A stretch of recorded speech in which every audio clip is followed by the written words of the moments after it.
So hey, what's up everybody? It's your boy Shubham back again in this new video. तो बॉलीवुड की फिल्मों का एक नॉर्मल दिन। यप, यहाँ पर 80 किलो के 6 फुट के बंदों को जॉन सर ने हवा में गुस्सा मार के आटे की बोरी की तरह हवा में उछाल दिया है। लेकिन this is normal, this is okay. यही सब चल रहा होता है, जॉन सर गुंडों को मार ही रहे होते तभी नेशनल एंथम शुरू हो जाता है। तो नेशनल एंथम सुन के जॉन सर एकदम अटेंशन पोज में आ गए। लेकिन गुंडे, वो तो गुंडे, उनको तो कोई फर्क ही नहीं पड़ता। गुंडे लगे रहते हैं उनको पीटने के लिए। एक गुंडे ने बैट मारा, लेकिन बैट तो ऐसे टूट गया जैसे कि कागज का बैट हो। डंडा मारा जो कि कागज की तरह टूट गया, और सर पर बेसबॉल बैट भी मारी जो कि कागज की तरह ही टूट गई। और इसके बाद अब क्या ही बचेगा? नहीं बचा है टेबल। अब टेबल की फेंक के मारो। अब तो टेबल क्यों रहेगी, वो भी कागज की तरह टूट गई। चलो ठीक है, इसमें अब क्या ही दिखा सकते हैं। अरे वाह, एक हाथ से बाइक रोक दी। लेकिन इसमें क्या है, ये तो नॉर्मल है, ये तो मैं भी कर दूं। ये करके दिखाओ।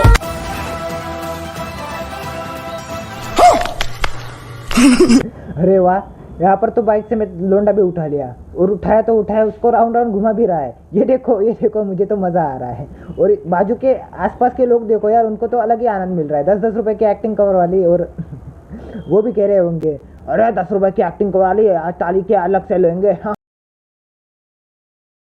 और एक बारी को मैं ये मान भी लूँ कि लोंडे को बाइक समेत उठा भी ले सकते हैं, लेकिन उठाया तो उठाया, लेकिन कहाँ से? फुटस्टेप और ब्रेक से। लेकिन centre of mass, centre of gravity नाम की कोई चीज़ होती है कि नहीं? फेंक दो जॉन भाई, फेंक दो। मैं तो कहता हूँ कि इसको बाइक को डायरेक्ट चांद पर फेंक दो।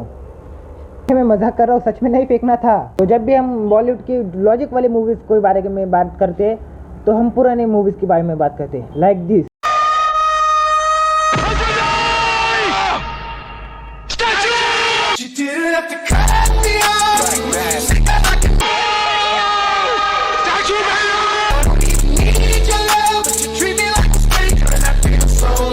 यस, इन दोनों ने बिल्डिंग से गिरती हुई हवा में एक बंदी को स्टैचू कहा। और उन्होंने स्टैचू ऐसे कहा कि ग्रेविटी मैं सिर्फ यही कह रहा था कि पुराने ज़माने की मूवीज़ देखते बिना लॉजिक वाली, लेकिन आज के ज़माने में भी ऐसी मूवीज़ बनती है। और आज हम ऐसे ही कुछ रिसेंटली आई हुई मूवीज़ के बारे में बात करने वाले हैं, जो कि इन 5, 6, 7, 8 सालों में आई है। भाई सल्लू भाई, सलोमान भाई का इंट्रो हो रहा है मूवी राधे में। विलन के घर का सीन है। विलन ने मोबाइल निकाला और यूज़ ही कर ले रहा था कि लेकिन तभी एक साया आया जो कि फ्लैश के स्पीड से भी दुगना था, खिड़की के थ्रू आया, इसके चीक को कट करके चला गया।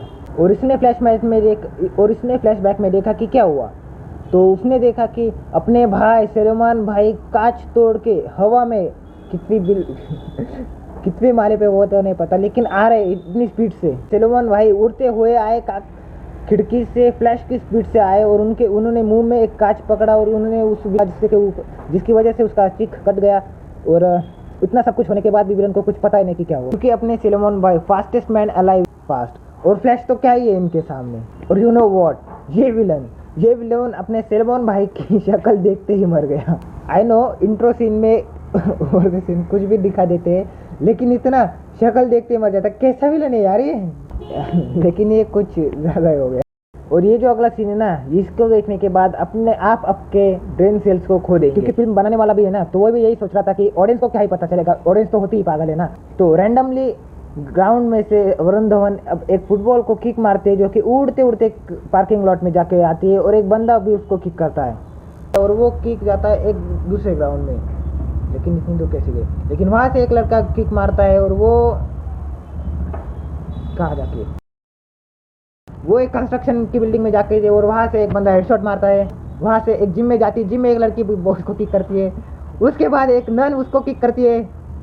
अब क्या हो सकता है? अरे उसके बाद ये एयरपोर्ट पे चली गई फुटबॉल यार, और उसके बाद उसका पायलट उसको किक करता है, और ये उड़ते उड़ते कहाँ तक जाएगी? जा रही है, और ये जा रही है, अभी भी जा रही है। और उसके बाद यहाँ की एक पुलिस स्टेशन में बॉल जाती है, और वो उसको एक पुलिस वाली किक मारती है। और अब ये कहाँ जाती है सकती है? ये क्या हो रहा है? और उसके बाद एक हॉस्पिटल में, ओ शिट, ये तो विलन को लग गए। अब क्या होगा? एक बात समझ नहीं आई, इसमें लॉजिक कहाँ है? और लेकिन उसके बाद उस विलन को बॉल लगने के बाद वो विलन कोमा में चला जाता है। ये कोई सीन नहीं है, ये आर्ट है, आर्ट। ये सीन बनाने वाले ने घुटनों से सोच के ये सीन बनाया होगा। इस सीन को समझने के लिए तुम्हारा दिमाग में घुटनों में ही होना चाहिए। यहाँ देखो, यहाँ पर अपने सनी पाजी को बहुत सारे गुंडों ने, मतलब बहुत ही सारे गुंडों ने घेर लिया है, वो भी दंडों के साथ। अब अपने सनी पाजी क्या करेंगे? क्या वो इन सबको पीटेंगे? नहीं।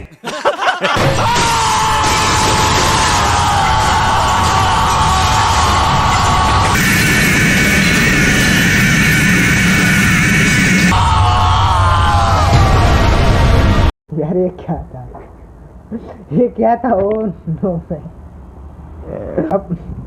अब क्या बोलूं मैं इसके बस बाद? कोई अल्फाज नहीं है, मुझे माफ कर दे आप लोग सारे, मुझे छुट्टी दे दे, मैं इस दुनिया से छुट्टी चाहता हूँ। अगर आपको लग रहा था कि इतना ही है, बस इतना ही, तो नहीं, रुकिए, आप गलत है। कुछ गुंडों को मटके फेंक कर मारते हैं, लेकिन वो सारे के सारे मटके हवा में ऐसे रुक गए जैसे कि सनी पाजी ने उनको स्टैचू किया हो।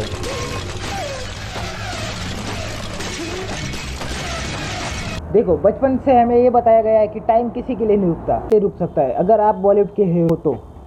में टाइम, फिजिक्स, लॉजिक और कॉमन सेंस कहाँ थी? ऐसी कोई चीज ही नहीं होती है। तो इन सब से हमें ये बात सीखने को मिलती है कि टाइम आपके लिए रुक सकता है अगर आप बॉलीवुड के हीरो हो तो। और अगर हम बॉलीवुड के लॉजिक भरे सीन्स की बात कर ही रहे तो टाइगर श्रॉफ यहाँ पर पीछे कैसे रुक सकते हैं? टाइगर श्रॉफ की बेस्ट मूवी बागी 3, best ever, best movie ever.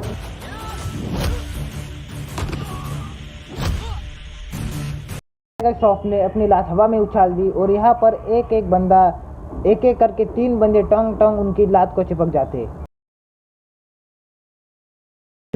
और मर जाते।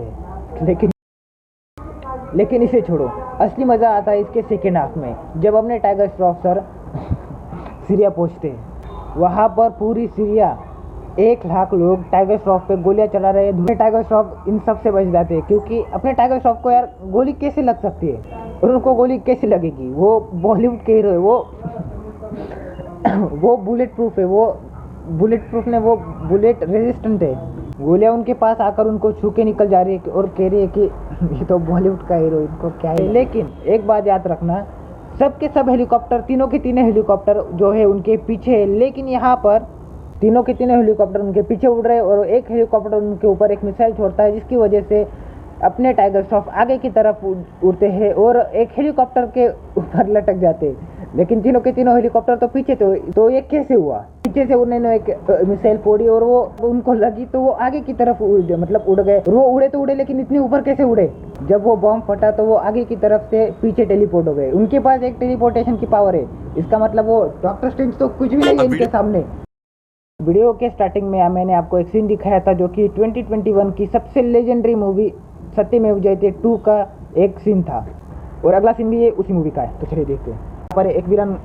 यहाँ पर विलन हेलीकॉप्टर में जा रहा है और अपने जॉन अब्राहम सर उनके पीछे भाग रहे और उन्होंने हेलीकॉप्टर को पकड़ लिया। उन्होंने हेलीकॉप्टर को लटक गए, लेकिन एक जॉन अब्राहम कब पड़ रहा था, इसलिए उनका भाई, उनका जुड़वा भाई जो है वो भी हेलीकॉप्टर को लटक जाते हैं। ठीक है, वाह, अब ये दोनों हवा में खेल रहे होते, झूला झूल रहे होते, लेकिन इन दोनों से हेलीकॉप्टर वो नीचे नहीं आ रहा था। तो उसके बाद जो इनके पिताजी थे, जो स्वर्गवासी, जो इनके पिताजी है जिनकी डेथ हो चुकी है, उनकी आत्मा यहाँ पर आ जाती है। और उसके बाद ये तीनों के तीनों मिलकर पूरा का पूरा गांव इस आत्मा को देख सकता है।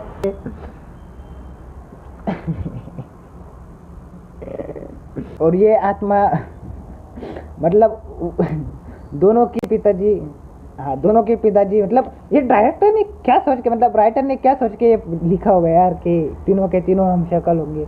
हाँ ठीक है, चलो, इससे पहले भी हम ऐसी मूवीज देख चुके हैं, लेकिन तीनों के तीनों मिलकर इस हेलीकॉप्टर को नीचे ले आते हैं। और मैं सच बता रहा हूँ, ये मूवी सत्यमेव जयते, ये मूवी इस मतलब 2021 की सबसे बेस्ट मूवी, इस सदी की सबसे बेस्ट मूवी है।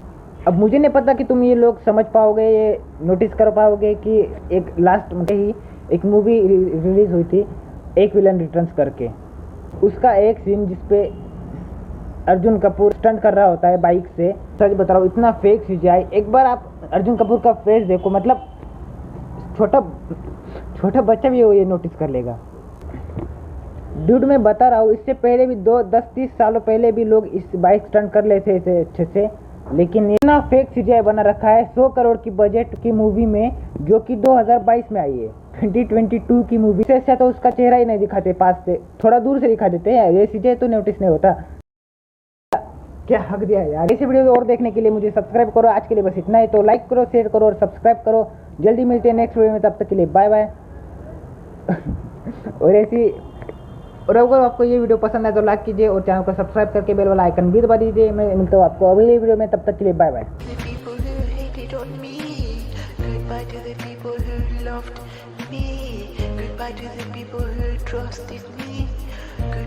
Goodbye to everybody.